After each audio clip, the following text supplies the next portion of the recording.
yeah, it's hard, you know. You do this thing, it's like 12-15 hours a week training. You love it, you're dedicated to it, you build your routine around it. For me, it really makes me tick as a person. I'm so much better off for it. And to be walking out the door one day doing it and the next you can't, that's, yeah, it's hard. I think it's one thing, you know, to have an injury that's obvious, like you break your leg, that's obvious, you know, you've got a bit of a timeline to recover. It's obvious the steps you need to take to recover, etc. In my case, dealing with a health issue, it's just been extremely confusing and uncertain the whole way through this process. It's been like 7 months of just feeling like I'm chasing my tail, not knowing what's going on, and yeah, just not knowing. That's been the hardest bit. So this all started back late October, I guess, but sort of manifested into something more serious by the start of December, when I discovered I had developed a fissure. Now, most of you guys watching will know that I've got Crohn's disease, but for anyone who doesn't, I've had it since I was 13, so quite a few years now. Majority of that time, I've dealt with common Crohn's symptoms. Mine's in my small bowel. But for those that don't know, Crohn's can affect all different parts of the body, and one of the more common areas besides your guts is unfortunately your backside, and it's called perianal Crohn's disease. It affects about 40% of people with Crohn's, and I had my first experience with this in 2023 when I had an abscess that turned into a fistula. A fistula is an abnormal tract that forms within the body. Almost always requires surgery to fix. I had 2 surgeries, I believe. But what I'm getting at is it was probably the hardest period of my life. It was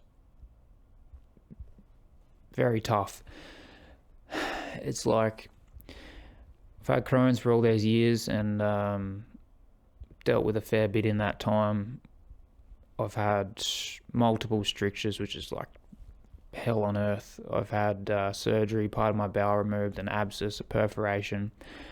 Dealt with a lot of physical pain, and there's definitely an element of physical pain and discomfort involved with this perianal stuff, but it had a much more profound effect on me psychologically.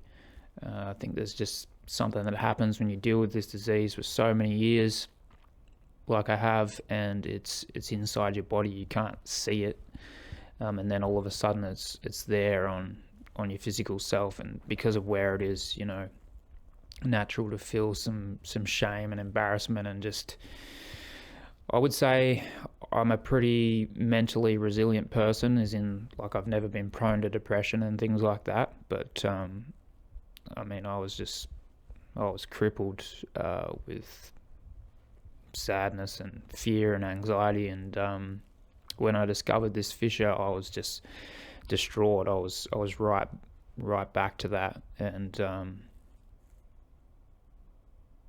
yeah, just tough. And it came at a period of my life where I was just, everything was going really well, and I was feeling so positive, and yeah, I was distraught. That's the best way I can put that.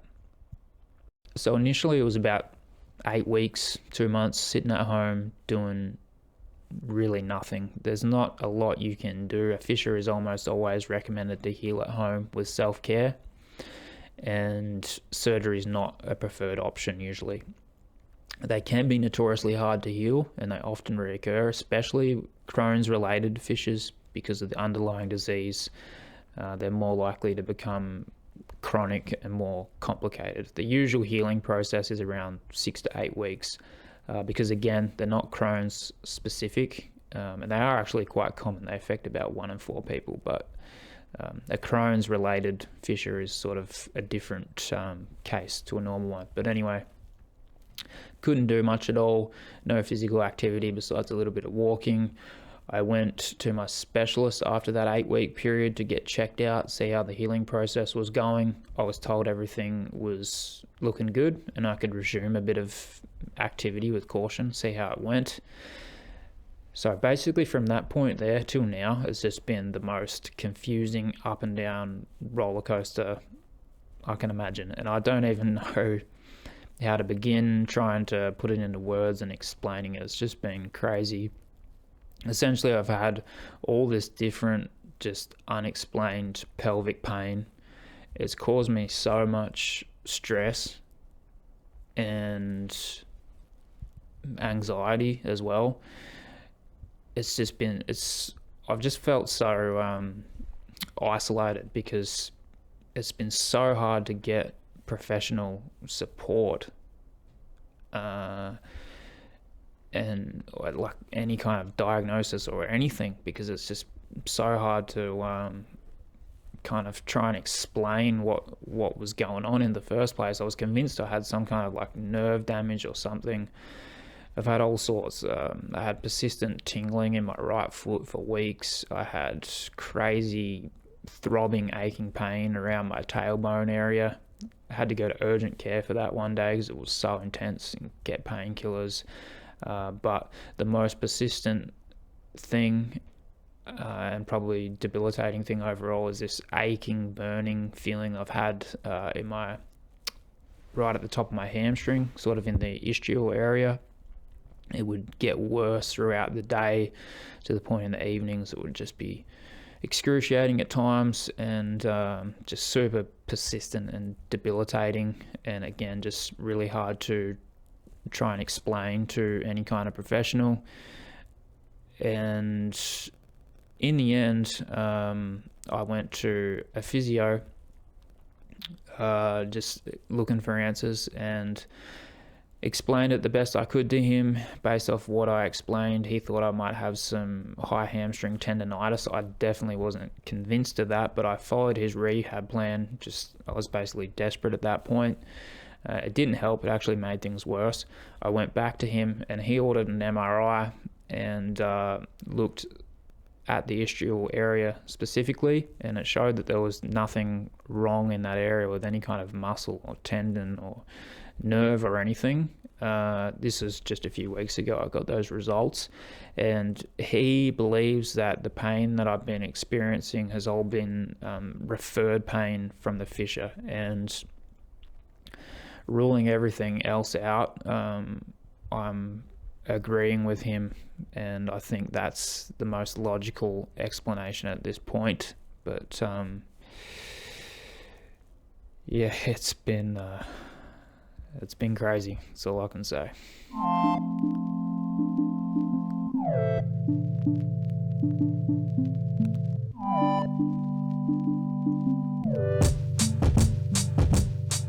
So over the past, 3 months, I think, I've fortunately been able to get back out on the bike a bit with some consistency, and actually felt like I was doing a bit of training again. A lot of short rides, like 40 minutes, hour max, and then every Saturday I'd try and do a slightly longer ride and increase that each week. But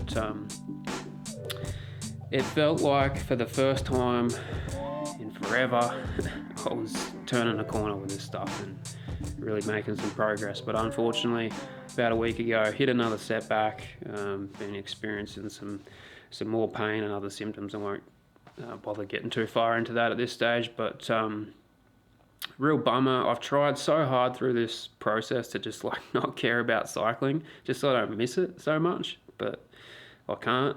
I love it. Like the last ride I did, I went out on the gravel bike and I was just enjoying it so much and so happy. I just felt like screaming at the top of my lungs, man. Like I really enjoy it, and so it's hard to not be out there, but not a quitter. So I'm going to find a way, but I'm just going to have to be patient with the process. And the one thing that's really saved me through this has been swimming. I'm not a swimmer. I've never swam. It's something I tried sort of out of desperation, just to find something, some kind of physical activity I could do that my body would tolerate, and swimming turned out to be that. and it's just been massive, just to have, you know, that outlet back, and you know, a challenge. You know, I've been able to get in the pool and swim pretty consistently, so I'm just glad to have that at this stage, and just gonna keep working on my health and try and get better and try and get back out there on the bike. So yeah, that's the update. It's been a rough run, but we'll get there. Not giving up, like I said. So I hope you guys watching this are doing well, and yeah, get out there on the road and do a bit of riding for me. Have a good one. See ya.